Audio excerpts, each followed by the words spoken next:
Vous vous souvenez sûrement de Thomas à Crépol. On n'était pas loin de Romans-sur-Isère, ce célèbre quartier maintenant, hein. Donc c'est par là que Thomas s'est fait assassiner. Et bien il y a encore un jeune de 16 ans qui s'est fait tuer de plusieurs coups de couteau dans le quartier de la Monnaie. Ce quartier c'est vraiment une dinguerie, hein, d'accord? On va regarder ce qui s'est passé. Mardi soir, dans le quartier de la Monnaie à Romans-sur-Isère, un drame a ébranlé la communauté. Un adolescent de 16 ans a été mortellement blessé dans une agression à l'arme blanche. Les secours alertés sont intervenus vers 22h15 devant l'immeuble Hermès pour prodiguer les premiers soins avant de le transporter en urgence absolue à l'hôpital où il a succombé à ses blessures, a appris le JDD de sources concordantes. Cet incident tragique met en lumière l'escalade de la violence qui préoccupe depuis longtemps les habitants de Romans-sur-Isère. En particulier dans le quartier de la Monnaie, ces derniers mois, la ville a été le théâtre de plusieurs violences marquantes, dont des attaques dirigées contre la maire et les représentants de l'ordre, soulevant des questions alarmantes sur la sécurité publique. Parce que souvenez-vous, la maire de Romans-sur-Isère avait reçu des menaces de mort, on voulait séparer sa tête de son corps, et en récompense à cela, l'Élysée a accueilli les jeunes de Romans-sur-Isère, parce que les pauvres, ils sont quand même quelque part victimes du système, hein, qui est très très méchant, et de l'extrême droite, évidemment. Plus précisément Marine Le Pen, hein, évidemment. Bah alors, je croyais que c'était un quartier calme, alors les journalistes, on va dire quoi ce coup-ci? On attend avec impatience la version de Monsieur Cohen. Tout va bien. TikTok, écran, Russie, professeur, manque de moyens. Le jeune l'avait probablement traité de Chiquita, c'est sa faute. Le chaos, le manque de services publics et ses terribles conséquences. Encore. Et du coup ici, on est sur CNews. Il y a un mec qui va réagir à ce qui s'est passé. Je me demande si la gauche va en parler, si BFM va en parler. Je suppose que bientôt on aura le nom et la tête du jeune concerné, d'accord? Parce que justement, l'éducation, il faut la dire à certains Français qui ne comprennent pas, notamment des parents qui ne sont pas éduqués. Alors, pour éduquer vos enfants, il faut que vous-même, déjà, vous ayez des valeurs éducatives. Or, on ne les a pas. On a des gamins qui ont pris le pouvoir, il n'y a plus d'autorité, mais ça, effectivement, c'est un bilan que tout le monde tire.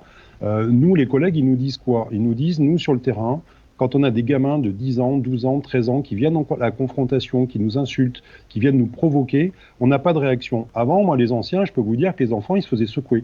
Et puis on les connaissait parce qu'il y avait une police de proximité. On savait les appeler par leur prénom. On connaissait. Moi au début j'étais pas pour, mais je pense qu'il va falloir remettre en place le service militaire, hein. Mais un vrai service militaire. De 1 an, comme à l'époque, tu vois. Ça va mater tout le monde. Et normalement, les militaires, ils ont le droit de faire des clés de bras aux élèves, hein. D'accord? Donc ça pourrait pas faire de mal à une certaine communauté de se faire réprimander. Les parents. Et puis en plus, du coup, une fois adultes, ils seront plus fermes avec leurs enfants. Peut-être qu'il faut remettre en place, hein, le service militaire. N'hésitez pas à dire votre avis en commentaire. On les ramenait entre deux cours d'école chez les parents pour leur passer un savon. Aujourd'hui, c'est terminé. On n'occupe plus du tout le terrain. Nos effectifs ont été remis sur des grosses agglomérations. Effectivement, on a laissé une partie de la France vide d'effectifs de police et de gendarmerie. Et aujourd'hui, en fait, petit à petit, on s'est désengagé avec la fonction publique. Ça, c'est un fait. Après, effectivement, aujourd'hui, la France, vous savez, j'ai l'impression que c'est Babel. C'est-à-dire qu'on parle plus le même langage, on se comprend pas, il y a du bruit, de la confusion, et en fait, on est en train d'avoir une société qui se délite et qui est par silo. Et chacun va dans son silo en fonction de ce qui lui ressemble et des valeurs qu'il partage. Et donc, on n'a plus de lien entre nous. Et ces gamins-là ont pris le pouvoir. Et cette ultra-violence, on le voit, ils ont tous, beaucoup de gamins ont des couteaux, effectivement. Et je suis désolé, mais le code pénal, il est très sévère. Normalement, quand vous avez un couteau, c'est 1 an de prison maximum et 75 000 euros d'amende. Eh bien, je ne vois pas un gamin partir, alors pas forcément de la prison, mais au moins dans un centre fermé et lui donner une chance d'être rééduqué, entre guillemets. Mais le problème aussi, c'est que la police ne fait rien. Parce que pourquoi les jeunes font la loi? Parce que la police n'a pas le droit de faire la loi. Alors que si la police pouvait utiliser ses tasers, ses bombes lacrymogènes et ses matraques, ça calmerait tout le monde. Parce que pourquoi les jeunes peuvent faire la loi? C'est parce que personne fait la loi, il y a une place à prendre. Il y a tellement personne qui en parle de ça, c'est terrible. En fait, j'ai l'impression que la police française, peut-être même européenne, c'est la police qu'il y a dans Demolition Man. Ils sont capables de rien.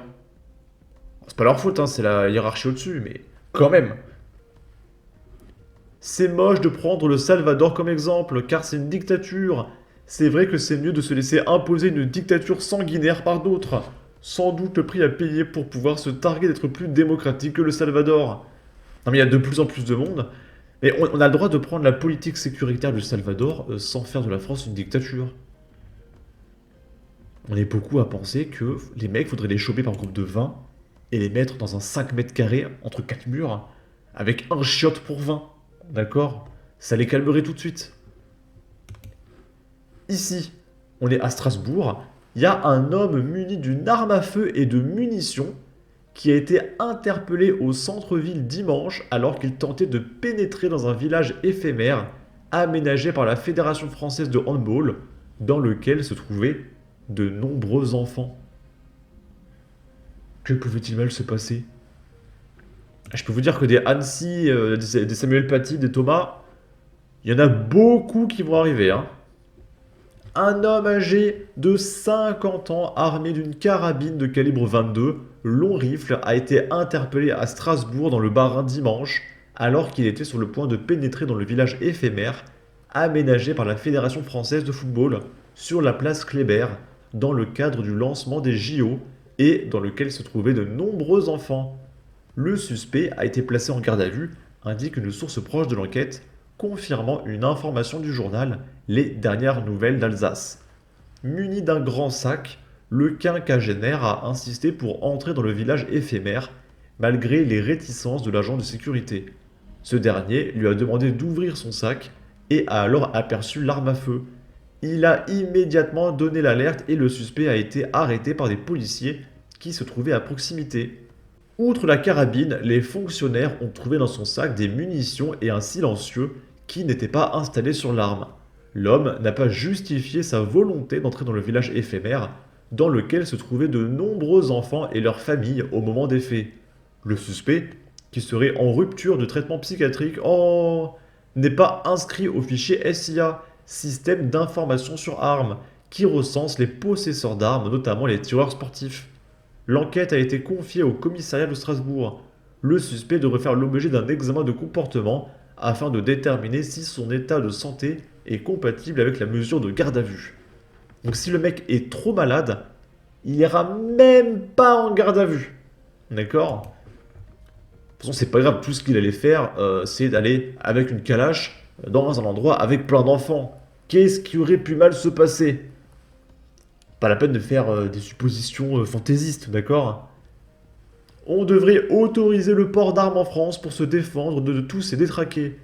Et ce gouvernement qui ne veut pas voir que la France est attaquée sur son propre sol. C'est fou, non? Si on met tous ces cas isolés dans le même sac, on se retrouve avec un groupuscule nombreux, sûrement issu de la même secte. Bravo à cet agent de sécurité, il a probablement évité le pire. Après les effectifs de l'armée polonaise, la police du Qatar, voyons quel pays peut aider à sécuriser un quartier d'Alsace. Le Zimbabwe, l'Indonésie, soyons créatifs. Bravo à l'agent de sécurité. Et tout à l'heure, j'ai vu une vidéo. C'était en Amérique. Il y a un mec qui se faisait voler sa voiture. Le mec est sorti de chez lui.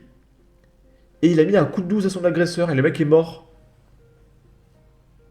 Légitime défense. Mais je me dis qu'il y a peut-être pas assez de trucs comme ça en France. Il n'y en a pas de toute façon. Mais j'aimerais bien qu'il y ait la légitime défense en France. C'est-à-dire que t'as un mec qui est dangereux, t'as le droit de le défoncer. Parce qu'il y en a marre en fait d'être des victimes et des proies. En tout cas, n'hésitez pas à donner votre avis, votre opinion, à partager, liker, commenter. Ça aidera au référencement de la vidéo sur YouTube. Abonnez-vous, suivez-moi sur Twitter et à la prochaine pour de futures vidéos. Ciao!